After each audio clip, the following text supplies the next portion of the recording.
Hi guys, this is Darshi and welcome to my Sugarush kitchen. Today I'm going to show you how to make a hazelnut spread. So here I have 2 cups of roasted hazelnuts. I'm just going to add it to my food processor. I'm going to now blitz the nuts.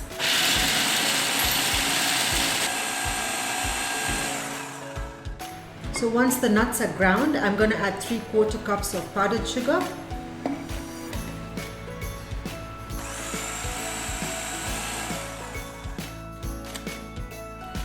I'm going to scrape off the sides.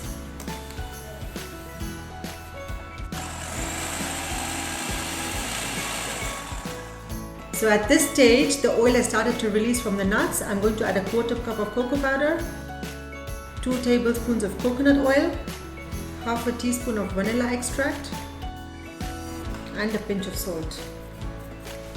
Now blend the ingredients together.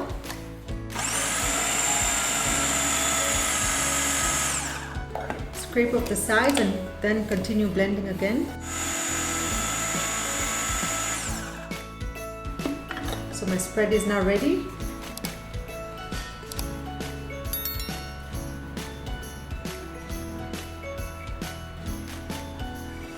So my homemade hazelnut spread is now ready. Enjoy this yummy spread on toast, pancakes, or even as a topping on ice creams. Thank you for watching. Looking forward to your experience on this recipe in the comment section. Please like, share and subscribe to my channel for more.